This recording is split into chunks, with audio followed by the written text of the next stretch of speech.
All right, first and foremost, I want to give all honor, glory, and praise to Yahweh, Mahashem, Yahweh Shai, Mahashem, Rakwakadash. Double honors to the elders of Great Millstone, and peace and salutations to the brothers doing this work through sincerity. And we're going to jump right into the lesson. This is Revelation 2 and 4. And this is the words in red, the words of Yahweh Shai. And it says, "Nevertheless, I have somewhat against thee, because thou hast left that first love." Now let's go ahead and get this in a different translation, or we can just compare it right here. So these are the different translations, and we'll go down to the GNT. It says, "But this what I have against you, you do not love me now as you did at first." And that's speaking of Salak. That's speaking of a diminishing of enthusiasm, a diminishing of fervor, a diminishing commitment of your love for the truth. Because this truth is considered the woman, the helpmeet that the Lord gave you. Let's get this in the NLT. It says, "But I have this complaint against you. You don't love me or each other as you did at first." Now, this happens to individuals, when they take this truth for granted. Like the Apostle Ramla once said, when it's not sexy to you no more. Because this is compared to like a man-woman relationship. There's a honeymoon period where, you just can't stay away from each other. You just got to be constantly around each other, be with each other, physically and mentally, all that. And all you see is the good in that. But then problems arise, and then situations happen, and you're a long time with that individual, and that's when you start taking that relationship for granted. Now, this is what Israel did to the Lord. They took the Lord for granted. They committed adultery against the Lord. They looked at the other practices of the nations, and they said, "Oh, that looks more interesting." Well, the same way a person can be with this truth. This truth is our first love. This truth is the woman, the main woman the Lord gives you. And your physical woman, like we always say, like I would like to say, the woman that you got, that's basically your side piece, because that's the one that you give your leftover time to. And the one that you prioritize your time to is this truth. That's why when brothers are in relationships, most of the time, a woman will be jealous of a man of the truth, because they see the loyalty, the commitment, the time and attention that the man will give to the truth compared to the time and attention the man gives to her. But we have to remember our first love. How when you first came into this truth, it was you couldn't wait to watch videos, go home and watch videos, and do lessons and all these things. And then when the trials of wisdom come upon you, let's go ahead and get that. This is Sirach 4, and we'll start at verse 12. And this is speaking of wisdom as a woman, or first love. It says, "He that loveth her loveth life, and they that seek her early shall be filled with joy." When you first meet a woman that you're really interested in, you prioritize her. That's the first thing you want to deal with every day. He that holdeth her fast shall inherit glory. Whatsoever she entereth, the Lord will bless. They that serve her shall minister Holy One, and them that love her, the Lord does love. Whoso gives ear unto her shall judge the nations, and he that attendeth to her shall dwell securely. That attendeth to pay attention. If a man commit himself unto her, attention and commitment. That's how you act when you're in the stages of a new relationship or your first love. He shall inherit her in the generation holding possession. And this is the trial that comes upon in a relationship at times. That's every relationship. When compared to relationship, there's always going to be problems. There's that song by the Pretenders. Love's gonna walk out on us. Basically, it speaks about how they got to reconcile each other. Love's gonna walk out on both of them.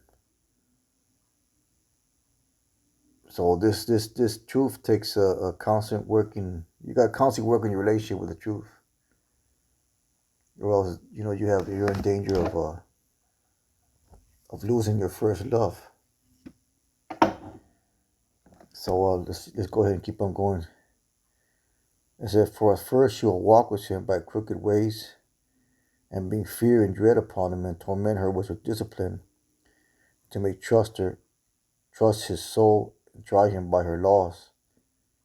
Then she returned straightway unto him, comfort him, and show him her secrets." There's a trial that comes with this truth, where it's not as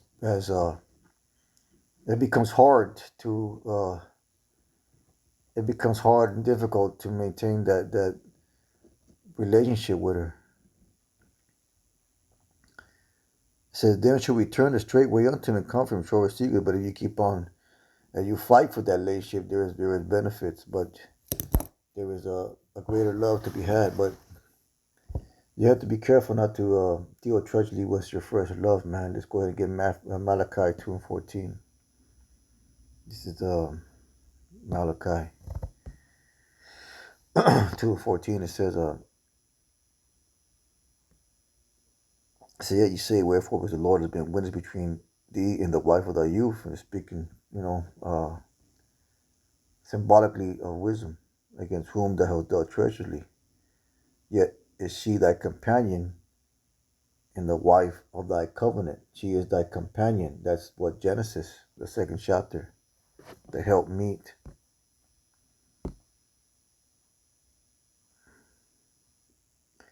It says, Genesis 2:18, "The Lord God said, it's not good that the man should be alone.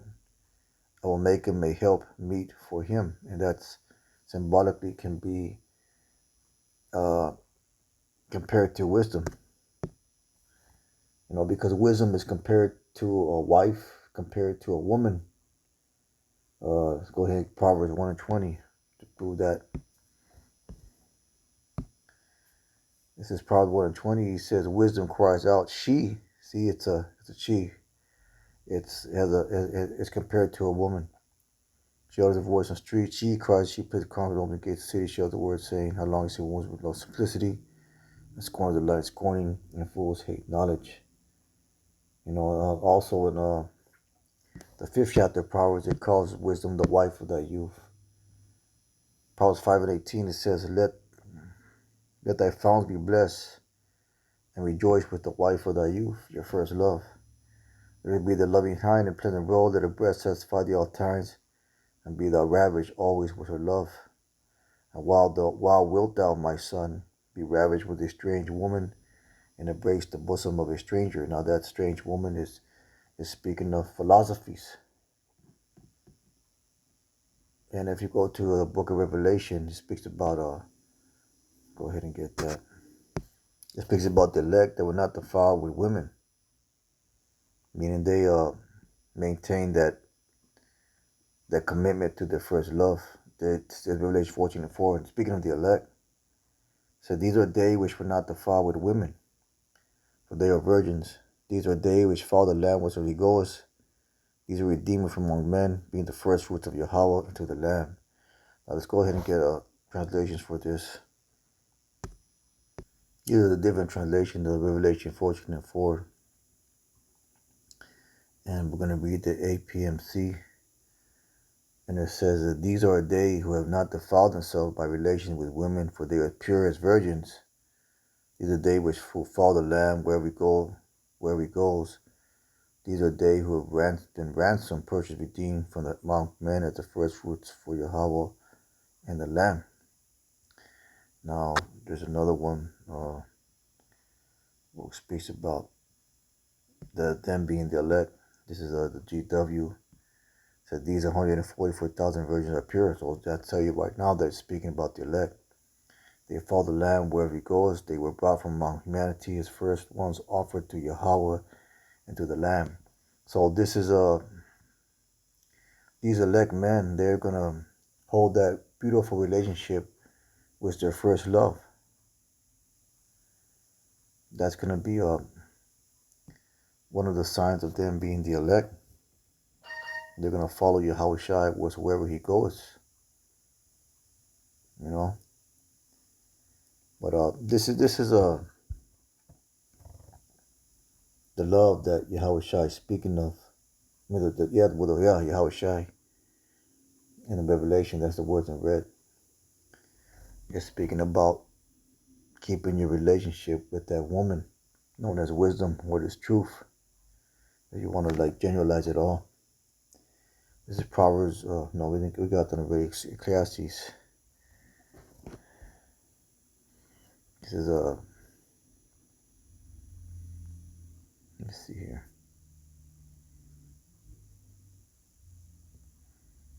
It's a lot.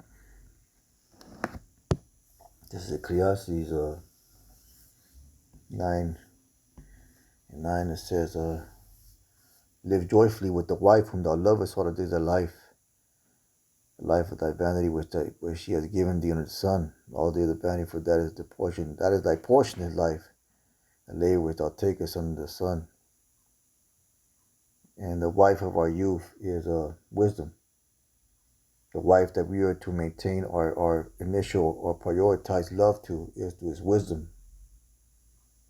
You know, so that's part of the relationship you gotta fight for. You gotta fight to keep the fire burning, so to speak. You know, to keep the spark alive. And that sometimes is a fight, man.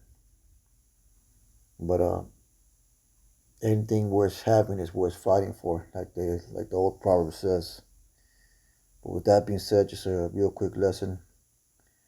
Most High willing, hope it was edifying.